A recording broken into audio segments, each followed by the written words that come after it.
আপনাদের সকলকে জানাই স্বাগত।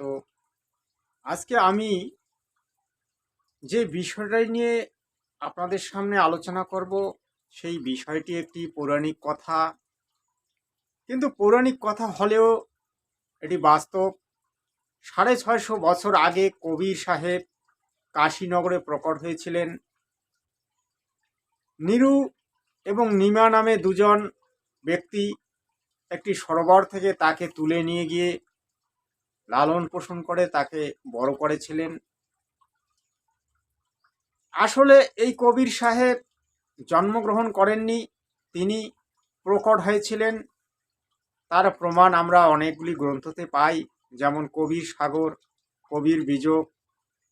কবির সাহেবের আত্মজীবনীতে লেখা আছে, কিন্তু কতকগুলি মত আছে, সেই মতে অনেকেই অনেক ধরনের বলেছে। কেউ বলেছে কবির সাহেব এক বিধবার সন্তান, কিন্তু এই বিধবার সন্তান শব্দটিকে যারা ব্যবহার করেছে বা বাক্যটিকে যারা ব্যবহার করেছে তারা বিশেষ কোনো প্রমাণ দিতে পারেনি।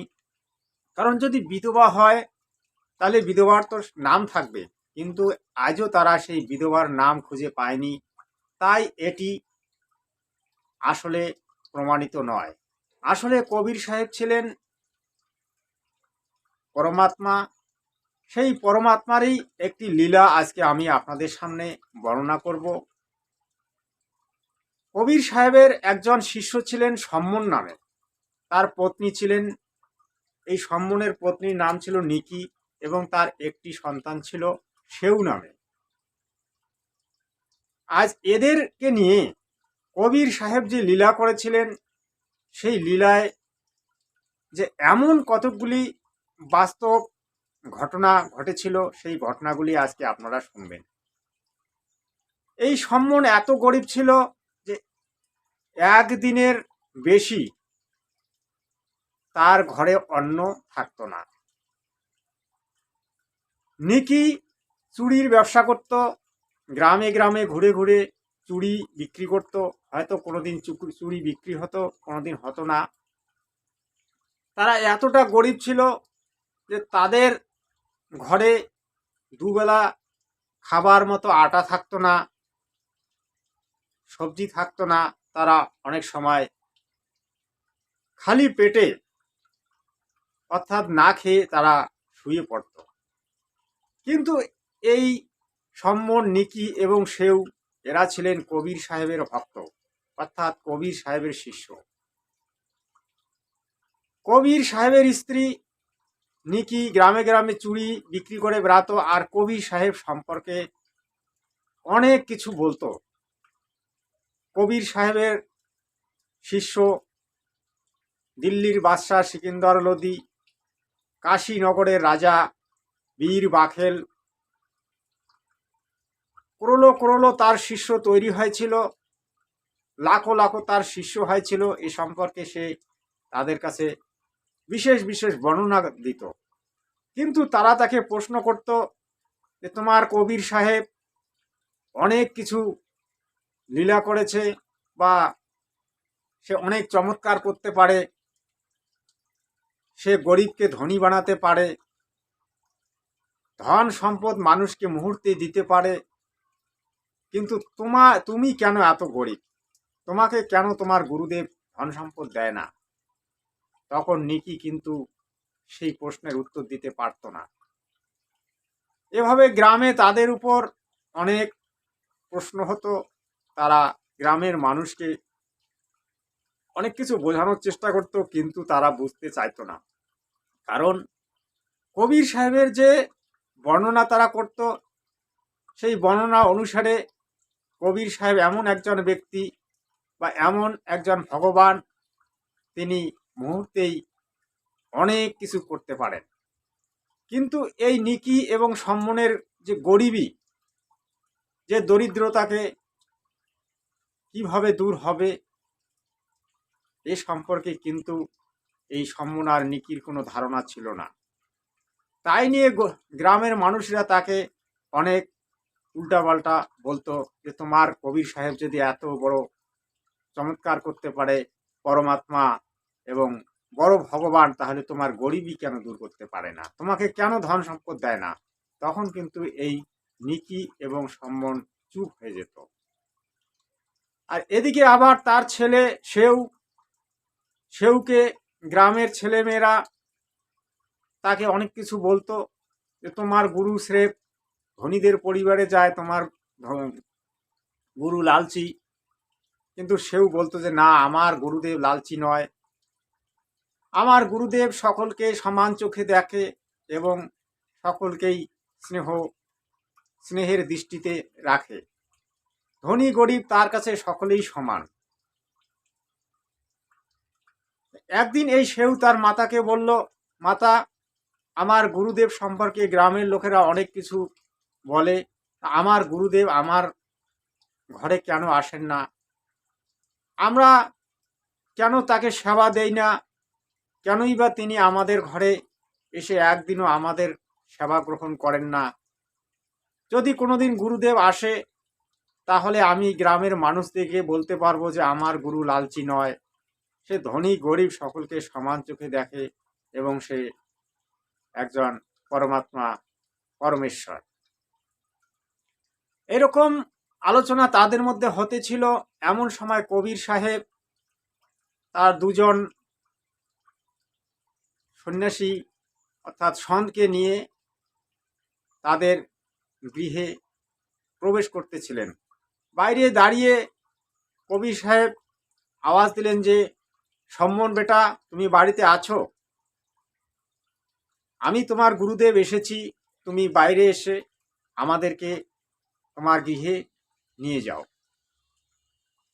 কিন্তু এই সম্মন বিশ্বাস করতে পারছিল না। ধীরে ধীরে বাড়ির বাইরে গিয়ে দেখে কবির সাহেব তার গৃহে এসেছেন এবং তার সঙ্গে দুজন সন্ন্যাসী আছেন। কবির সাহেবকে দেখে সম্মন খুবই আনন্দে উৎফুল্লিত। কিন্তু এদিকে আবার যখন তিনি কবির সাহেবকে গৃহে নিয়ে গেলেন, তাকে বসার আসন দিলেন, তারা তার তারা আসনে বসলো এবং বিশ্রাম করলো। কিছুক্ষণ পরে সম্মন তার স্ত্রীকে গিয়ে বললেন, গুরুদেব অনেক দূর থেকে এসেছে, গুরুদেবের ভোজনের ব্যবস্থা করো। নিকি তখন বলল যে, ভগৎজি, আজকে তো আমাদের ঘরে আধা কেজি আটাও নেই, আর গুরুদেবের সেবা কি করে আমি দেব? কারণ আমার ঘরে কোনো আটা নেই, কোনো চাউল নেই, তাহলে কি করে রান্না বান্না হবে? তখন সম্মন চিন্তায় পড়ে গেল। সম্মন ভাবলো যে কি উপায় করা যায়। সম্মন আর সেও দুজনেই চিন্তা করতে লাগলো। চিন্তা করতে করতে সেও এক সময় বলল যে, পিতাজি, চলো আমরা এক শেঠের বাড়িতে গিয়ে চুরি করি। চুরি করে এনে আমরা গুরুদেবের সেবা দেব, তাহলে গুরুদেব ধোঁকা থাকবে না এবং আমরাও ধোঁকা থাকবো না। আর গুরুদেব যদি ধোঁকা থাকে তাহলে আমাদের পাপ লাগবে, কারণ সাধু সন্ন্যাসীকে যে ধোঁকা রাখে তার ভীষণ পাপ হয়। এইভাবে তারা দুজনেই বিচার বিবেচনা করে এক শেঠের বাড়িতে চুরি করতে গেলেন। চুরি করতে গিয়ে শেঠের যে ঘর, সেই কাঁচা ঘরের দেওয়াল ভেঙে তারা দুজনেই প্রবেশ করতে যাচ্ছিলেন। কিন্তু সেও বললেন যে, পিতাজি, আপনি বাইরে থাকুন, আমি ভিতরে প্রবেশ করে 3-4 সের আটা বের করে নিয়ে আসছি। তখন সম্মন বলল, না বেটা, তুমি যেও না, কারণ তুমি একমাত্র আমার সন্তান, তোমার যদি কিছু হয় তাহলে আমরা কি করে বাঁচব? তখন সেও বলল, না পিতাজি, আমার কিছু হলে আপনার কোনো ক্ষতি হবে না, কারণ গুরুদেব আছে, আর আমি যদি ধরা পড়ি তাহলে বালক বলে আমাকে শেঠ ছেড়ে দেবে, কিন্তু আপনাকে ছেড়ে দেবে না। তখন সেও প্রবেশ করলো এবং 3 সেরের মতো আটা সে শেঠের ঘর থেকে বের করে নিয়ে আসছিল। এমন সময় শেঠের সেই বিছানার মধ্যে তার পাও লেগে গেল এবং শেঠ জেগে গেল। শেঠ জেগে যাওয়ার পরে সেউকে শেঠ ধরে ফেলল, আর এদিকে সেউ কোনো রকম ওই আটার পুটলিটা বাইরে বের করে দিলেন। আর তার পিতাজিকে বললেন যে পিতাজি, আপনি এই 3 সের আটা নিয়ে যান এবং গুরুদেবের সেবার আয়োজন করেন। সম্মন তাই করল। সম্মন ঘরে নিয়ে এসে তার পত্নীকে সে আটার ঝোলাটি দিল এবং তাকে ভোজনের ব্যবস্থা করতে বলল। কিন্তু তার পত্নী সম্মনের পত্নী তাকে প্রশ্ন করল, অর্থাৎ নিকি, যে আমার ছেলে সেউকে আপনি কোথায় রেখে এলেন? তখন সম্মন বলল যে সেউ ধরা পড়েছে, শেঠের ঘরে সে বন্দি অবস্থায় আছে। তখন নিকি তাকে বললেন যে দেখুন, কাল শেঠ রাজার ঘরে নিয়ে যাবে আর বিচার হবে। এই বিচারে গুরুদেবের অপমান হবে, কারণ গুরুদেবের ভোজনের জন্যই আমরা এই চুরির ব্যবস্থা করেছি। আর এই কথা যদি রাজা শোনে তাহলে সকলকেই দণ্ড পেতে হবে। আর গুরুদেব আমাদের জন্য দণ্ড পাক, এটা আমি চাই না। তুমি এক কাজ করো, সেউয়ের মাথাটি কেটে নিয়ে এসো। সম্মন অনেকটা চিন্তা ভাবনা করে বলল যে না, এটা হতে পারে না, আমি আমার একমাত্র ছেলের মাথা কি করে কেটে নিয়ে আসবো। কিন্তু নিকি তাকে অনেক বোঝালেন। বোঝার পরে সম্মন বুঝে সুঝে একটি ধারালো অস্ত্র নিয়ে সেই শেঠের বাড়িতে গেলেন। আর সেখানে গিয়ে তার সন্তানকে ডাকলেন যে সেউ বেটা, বাইরে বেরিয়ে এসো। সেও এ কথা শুনে বাইরে কোনো রকমে মাথাটি বের করলো আর শেঠকে বলল যে শেঠ, আমি তো আর থাকবো না, কারণ কালকে আপনি তো আমাকে রাজার কাছে নিয়ে যাবেন, আর বিচার হলে তো আমার তো সারা জীবন জেল হয়ে যাবে। অতএব আপনি একটু ছেড়ে দিন, আমি পিতার সঙ্গে কথা বলে নিই। তখন সেও মাথাটি তার পিতার সামনে রাখলেন আর পিতাকে বললেন যে পিতা, আপনি আমার মাথাটি কেটে নিয়ে যান। কিন্তু সম্মন বলল, বেটা, এটা কি করে হয়? সেও বলল, না পিতাজি, আপনি নিয়ে যান। যদি আপনি এ কাজ না করেন তাহলে কিন্তু কালকে এই শেঠ আমাদের সবাইকে রাজার কাছে ধরে দেবে আর গুরুদেবের অপমান হবে। আমি চাই না গুরুদেবের অপমান হোক। তখন সম্মন তার ছেলের মাথাটি কেটে নিলেন। মাথাটি কেটে নিয়ে তার ঘরে তার পত্নীকে দিলেন এবং মাথাটিকে যত্ন সহকারে রাখলেন। এদিকে আবার শেঠ দেখলো যে এটা তো খুবই একটা ভয়ঙ্কর কাণ্ড ঘটে গেল, কারণ কাল যদি এটা গ্রামের লোক জেনে যায় তাহলে শেঠের অবস্থা খুবই খারাপ হবে এবং শেঠ বন্দী হয়ে যাবে। এই বিচারটি যদি রাজার ঘরে যায় তাহলে রাজার বিচারে শেঠ ধরা পড়ে গেলে শেঠের জেল হয়ে যাবে। শেঠ তখন তড়িঘড়ি ওই সেউয়ের লাশটিকে নিয়ে একটি জঙ্গলে নিয়ে গিয়ে ফেলে দিলেন। জঙ্গলে যখন ফেলে দিলেন তখন আবার এই সম্মনের স্ত্রী নিকি বললেন যে আপনি এক কাজ করেন, এতক্ষণে হয়তো সেউয়ের সেই লাশটিকে কোথাও ফেলে দিয়েছে, আপনি ওই লাশটিকে তুলে নিয়ে আসেন। সম্মন তখন শেঠের বাড়িতে এসে লাশটিকে কোন দিকে নিয়ে যাচ্ছিল, কিভাবে নিয়ে গেছিল সেটি সন্ধান করতে করতে তিনি দেখলেন যে সেউয়ের লাশটিকে যেদিকে নিয়ে যাওয়া হচ্ছিল সেদিকে রক্তের ধারা বয়ে গেছে। সেই নিশানা দেখে সম্মন সেদিকে গিয়ে লাশটিকে তুলে আনলেন ঘরে এবং যত্ন সহকারে ঘরের কোনো একটা কোণায় রেখে দিলেন। সকালবেলা ভোজনের ব্যবস্থা হলো। গুরুদেব এবং তার সঙ্গে যে 2জন সন্ন্যাসী ছিল তাদেরকে বলল যে গুরুদেব, আপনারা ভোজন করুন।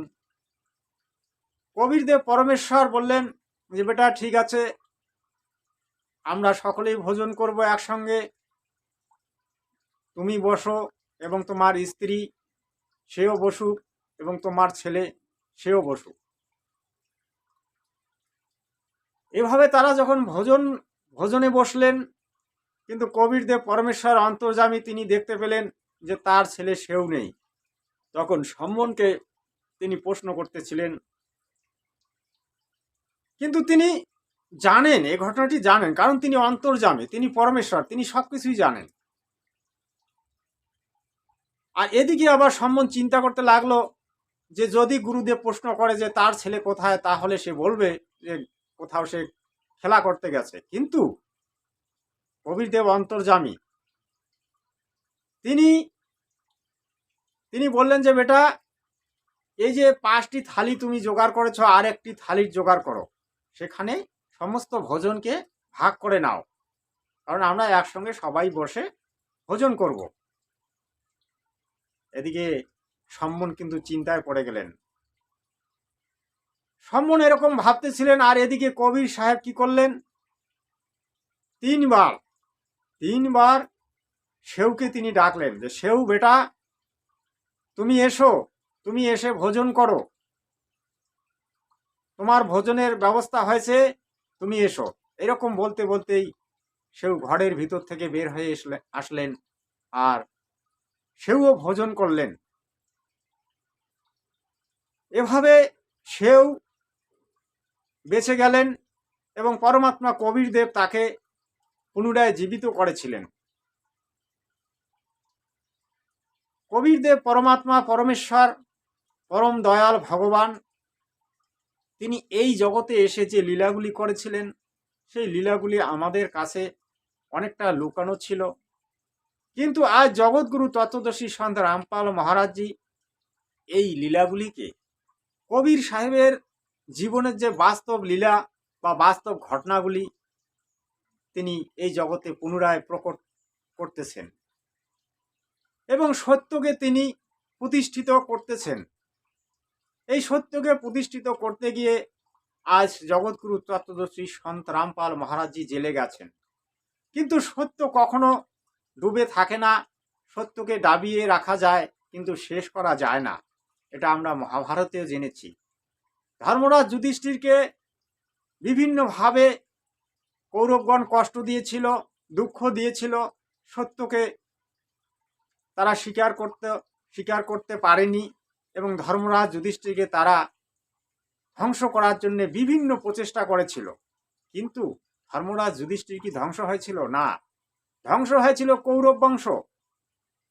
সেই রকমই সত্যকে অনেকটা চাপা দিয়ে রাখা যায়, কিন্তু সত্যকে ধ্বংস করা যায় না, শেষ করা যায় না। আর পাপ যত বড়ই প্রবল হোক না কেন, পাপ একদিন না একদিন ধ্বংস হবে, পাপ শেষ হয়ে যাবে। আজকে আপনারা সম্মন, সেউ এবং নিখির যে জীবন কাহিনী এবং গুরু সেবার যে কাহিনী, তারা যে নিঃস্বার্থভাবে এবং সত্যভাবে গুরু সেবা দিয়েছিলেন, সেই সম্পর্কে আপনারা জানলেন যে একজন শিষ্য কিভাবে তার গুরুকে সেবা দেয় এবং কিভাবে গুরু সেবা দেওয়ার প্রয়োজন এবং গুরুদেবকে কি দৃষ্টিতে দেখা উচিত, এ সম্পর্কে আজ এই ভিডিওতে আপনারা অনেকটা জানলেন। গুরু আর শিষ্য দুজনের মধ্যে কোনো বিভেদ থাকে না, কারণ গুরু শিষ্য হচ্ছে একই আত্মা, আর আত্মা আর পরমাত্মার মিলন। গুরুকে যদি আপনি পরমাত্মা মানেন তাহলে আপনি আত্মা, আর আত্মা আর পরমাত্মার যখন মিলন হয় তখন আর কোনো ভেদাভেদ থাকে না। আজকের ভিডিওটি আপনাদের কেমন লাগলো আপনারা কমেন্টসে জানাবেন। আপনার ভিডিওটিকে শেষ পর্যন্ত দেখার জন্য আপনাকে ধন্যবাদ। তৈরি থাকুন আগামী ভিডিও দেখার জন্য। এরকমই কিছু ভিডিও আমি প্রায় আপলোড করি আপনাদেরই জন্য। আর আমার চ্যানেলটিকে সাবস্ক্রাইব করবেন, লাইক করবেন, শেয়ার করবেন। ধন্যবাদ।